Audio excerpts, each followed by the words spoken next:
All right, welcome to the Joy Jolt. Joy Jolt. Joy Jolt. I'm Susan Patrick. And my name is Natalie Ledwell. And today we're going to be talking about joy as a precursor. That's right. And the be, do, have, rather have, do, be paradigm. Yes. Because we want to talk about using joy as a precursor up here in the mind. It's a mindset game, right? Every single motivational speaker, therapist, priest, person, anyone talking to you about your life is going to say, you got to practice your mindset. We've heard it a million zillion times. But what if we align that we have a mindset of joy, that in the mindset that joy is a mindful practice. Yep.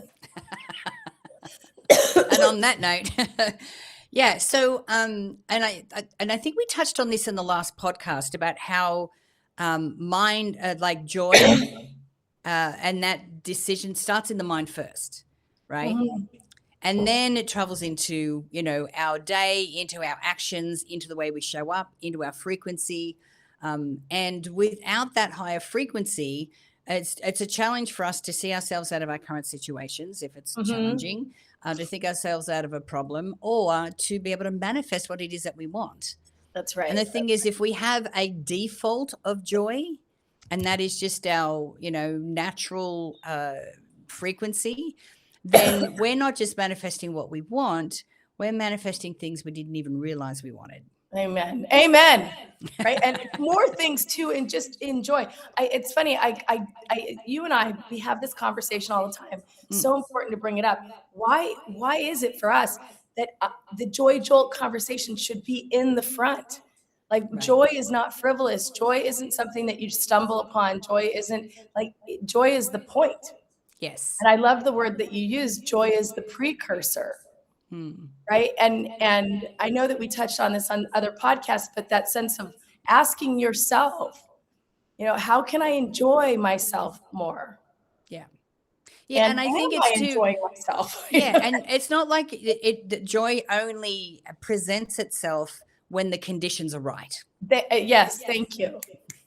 Right. That it's not just about when the conditions are right. No, but nothing has to be in alignment for you to be joyful. That's right. But the thing is, we do help to create the moment if we're joyous first. Yes. Yeah. It's like, delaying happiness, because I'll be happy when I get this, and I'll be happy when this happens. And blah, blah, blah. When this happens, when that happens, when this happens, when they call, when they do this, when they, and we make our joy, we make our energy dependent on the circumstances. That was the model that you alluded to at the beginning, which is, I think, so powerful. And it's a great reminder. I need it. You need it. The world needs it. What is your mindset? Is your mindset have, do, be, or is your mindset be, do, have? Right? Like have is exactly what you just said. And it's so insidious. It's like when I have this, when I get this, when I have this conversation, and we're waiting, we're delaying. Yeah. Rather than having a mindset practice that starts with being. I'm going to be a joyful being right now. Ready? I just did it. Did you see it? Ready, set, go. and it's that available to you. Yes. Like that's what's crazy, is it's that available. You can be free. You can be open. You can be calm. You can be joyful, regardless of what's happening around you. Yes. And you can also be wealthy, and you can also be loving. If you want to create love in your life and you want to create wealth in your life, then be and act as if you already have it. Yeah. Because when your thoughts and your emotions and your actions are all in alignment with something that you're acting as if you already have it, whatever that goal is, that's what helps to speed up the manifestation process. That's what actually helps you to, and sometimes when you are emanating that frequency like that, when all of those things are in alignment, then things like wealth and love show up in all different kinds of manner, not just the way that you think it's supposed to.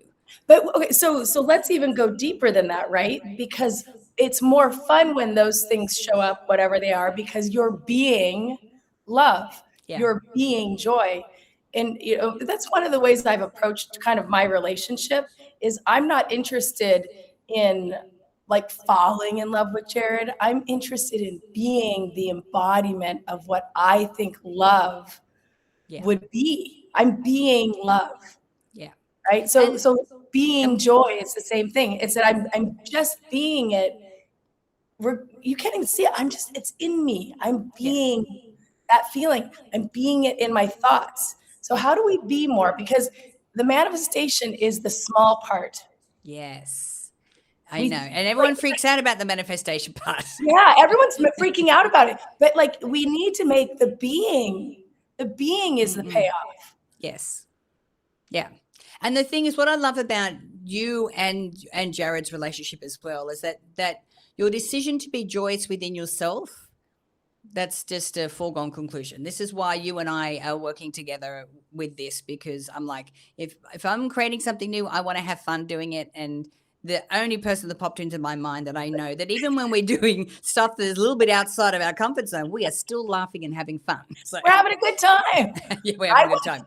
I was at a women's circle this last Friday. It was or Monday. It was so beautiful, and we were all kind of sharing after we did this moon activity. It was really lovely. This collection of women, and one of the things that I said was, I really enjoy myself. And I was like, I desire to not just enjoy myself, but for my life to be a pleasure. And so we started kind of talking about that, because how much of that really is delayed? How much of us delay pleasure, delay joy, delay playfulness? Because let's be honest, the circumstances outside of us could get so heavy that it would be like, oh, well, of course I'm not going to feel anything joyful. Right. But the practice, the real practice, the joy jolt. And I think one of the most, if not the most important conversations, it's what I want my kids to understand, is that they are 100% responsible for their joy. Yeah. And what a gift. Yes. But, and what I was going to say before is that, not only have you made your personal decision that, joy and pleasure and fun, and it's going to be your go-to, but how you and Jared have been in conversation together on what that looks like in relationship with each other. Yeah.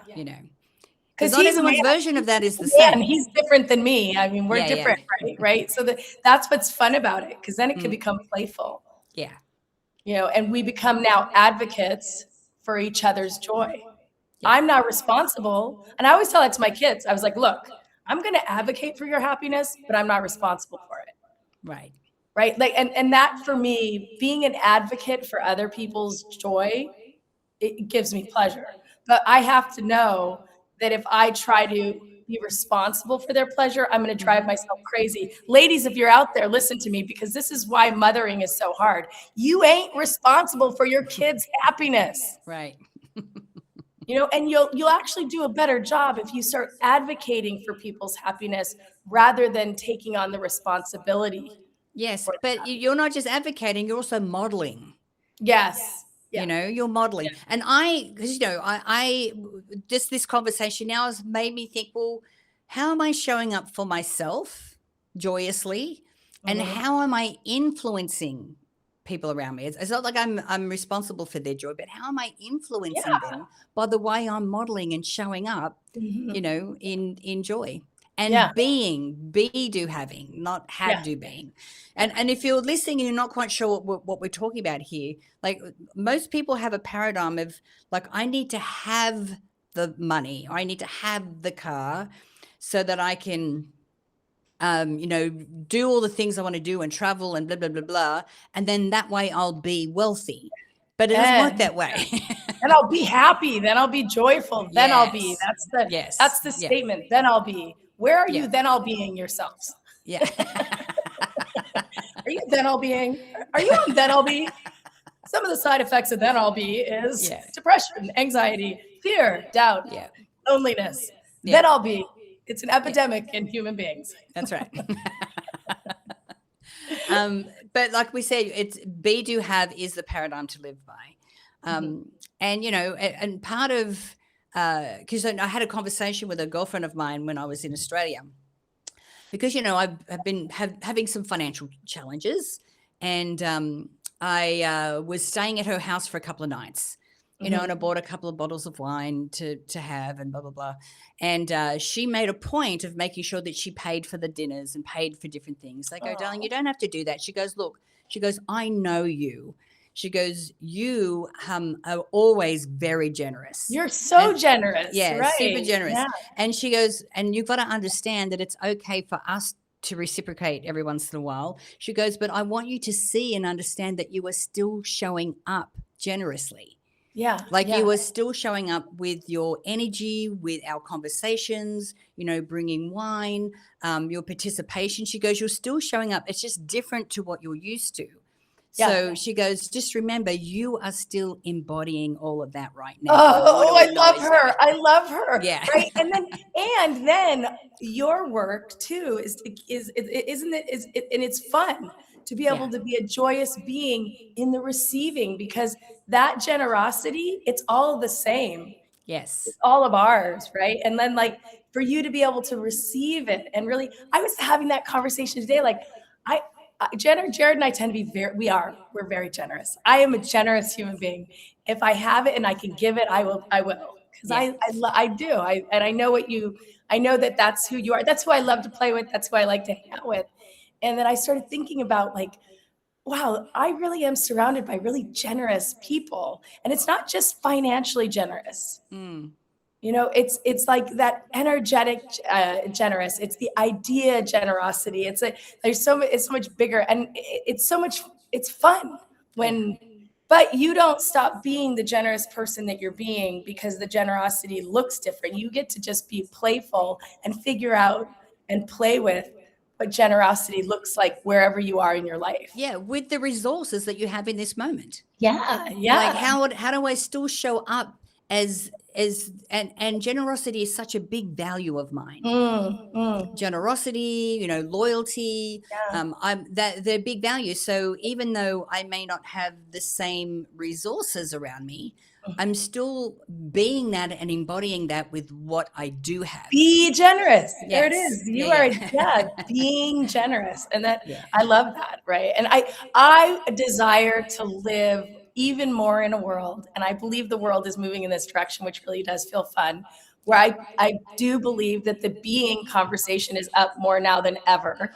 With Right. people questioning, like, do I want to work this 9 to 5 job? I mean, how is this making my life feel? And it's no, I think there is a waking up, and that this is what I'm excited about AI, is that if we really use it properly, it'll let us be human beings, not human Mm-hmm. doings. Yeah. We've needed to exploit humanity for a long time in order to get those pyramids built. We need we needed a lot of labor to get the castles built, but it's different now. Mm. We For the first time in human history, it's flipped, and we can open ourselves up to really exploring what it's like to be a human being, Yeah. because we're not going to be doing all of those things that we have to do in order to like to live. Yeah.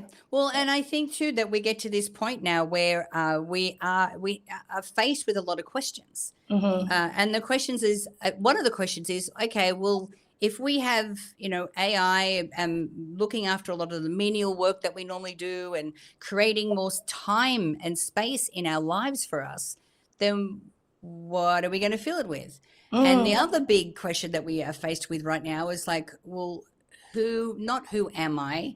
It's who do I want to be? Who do Yes, I who want I to want to be when I be. have all of this, you Who I know? want to be. Yeah, who do I want to be? I have to let my dog in. Sorry. Okay. She's out there yelling and screaming at me. Yeah, I figure we're live, so we got to be live. that's right. Super Right? live. We're gonna be live. We're gonna be live. I mean, it's gonna be something so different now. And that conversation, to me, the joy conversation, the precursor to whatever else is happening in your life, the precursor, the starting point. It's not the ending point. Is joy, is happiness, is generosity, is wealth. It's that feeling that is expanded, right? Yeah. Like take an But intentional I, deep I breath in, right? think let it expand you, right? And the thing is too is that unless you are in that expanded place of joy and happiness and gratitude, um, you won't be able to answer those questions well. Mm-hmm. You need to be there first. This is why joy is a precursor. Yeah. It's a Yeah. precursor for you to be able to go, well, all right, if I could be anything, if I could do anything, and I've got this Ooh, space, what would that be? Now, ooh. yeah. Right, because but lingering in that conversation, what you were just saying is, I feel like I have to give myself permission. Mm, It's the personal permission that I don't know if a lot of people are giving themselves permission to ask what do I want to, what do I want to be? What do I want? mm, What's my beingness? yeah. How do I want to be in the world today? Yeah.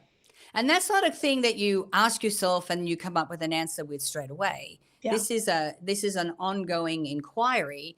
And part of it is, well, how do I want to feel? How, what are my values? Mm-hmm. Who do I want to help? Mm-hmm. Where do I want to spend my time? With whom do I want to spend my time? Mm-hmm. So it's like this, you keep unpacking that question. And I think it's a question that we want to continuously be asking Yeah. ourselves because it will evolve. Yeah. My sister, God bless her, one question I keep asking her, and I'm going to keep asking her, what do you want? Hmm. What do Yeah. you want? And how many times she says to me, I don't know what I want. I'm like, that's not true. What do you want? Yeah. What do you want? So that sense of asking yourself and giving yourself permission to go on, and it took me a lot of practice to surrender myself to my beingness and see it as totally the most important conversation. Yeah. I want to feel free. I want to feel open. I want to feel kind. I want to feel playful. I want to feel healthy. I want to feel, I want to feel love. I want to feel, I want to be, I want to be, I want to be joy. I want to be like, to give yourself permission to go like that. Yep. I'm just gonna let you know what you just witnessed was years of work. Yeah. Okay. So Yeah, like, that doesn't. you know what I mean? But you see someone do it and you're like, well, but that took me years Yeah. to be able to hold space for myself and indulge myself and give myself space enough. That's where joy starts. And so this mindset of be, do, have versus have, do, be is so relevant to the Joy Jolt conversation. Yeah. Because joy isn't at the end, it is the precursor, it is the beginning, it is the goal, it is the space that we start. But it's It's also the journey and the end. go it's, on, Matt. it's all of it. I love it. Yeah. Yeah.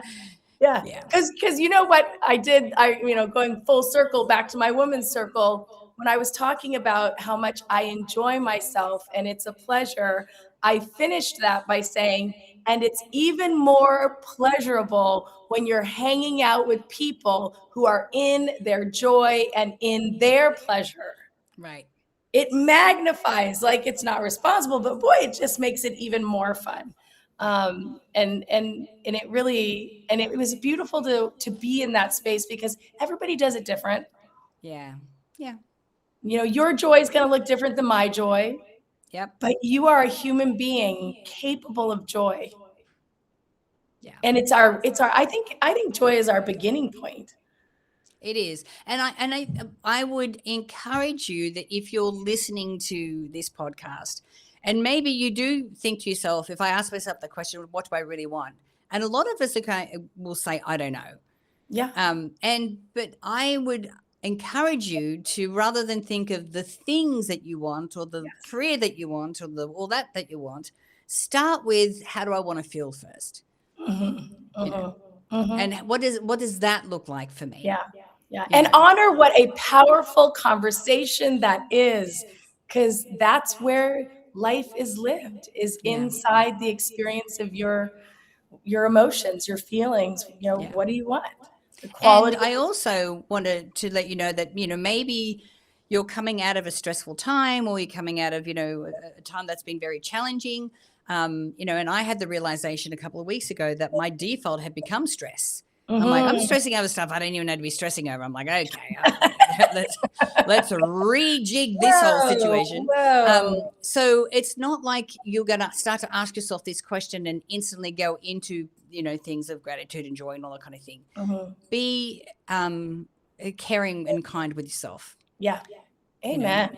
and because this is a question that I would encourage you to ask yourself for the rest of your life. Yeah. you know Yeah. and the more that you can open and unfold and step into that, and the other thing what I also encourage you to do is really acknowledge when you've had a win or when you've had a shift, because sometimes I really want to get here, I want to get up to this point, and I'm not there yet, and we can get very frustrated with ourselves. We don't want to do that. We want to Yeah. make sure that we're grateful and acknowledging and appreciative of all And the we little celebrate. incremental steps that we're taking. Celebrate. There you go. Yes. Celebrate the win. I was my 49th birthday a few years ago, and it's the greatest photo. Yeah. Anyway, it's a fun moment. But I said something during my birthday little speech that really stuck with me, and I didn't know it was going to come out of my mouth. But I said, you know what? I love to celebrate because when you celebrate, it is ageless. Yeah. Celebrate. And Celebrate. timeless. It's ageless, it's timeless. It's like, Mm-hmm. and so that what you just said is so joyful. It brings so much joy because how many times we don't celebrate when we Yeah. have a small win? Like, Yeah. oh, look at me. I just took that intentional deep breath instead of like saying my first thought. Like Yeah. that, woo, like celebrate, and give yourself that moment. We're so quick to move on to the next thing. That's So right. this is such a sacred conversation, and I'm glad that we're putting it out there in the world this way. Your joy is important, Yeah. and advocating for the joy in the lives of the people that you love is important. Yeah. And so thank you for Absolutely. being with us here today. If you're listening to us on some other platform other than Substack, we encourage you to meander through the internet and find your way to Substack and look us up at the Joy Jolt. Nat and Sue, we're here to give you daily reminders that your joy is not just important, it's essential. Yeah. So thank you for joining us. We're going to go into the deeper conversation now for our paid subscribers, where we're going to give you some practical tools on Yes. how you can, recognize the mood and the mode that you're in, and how you can shift that into something different if you choose to do so. Mm-hmm. So looking Away we forward go. to having that.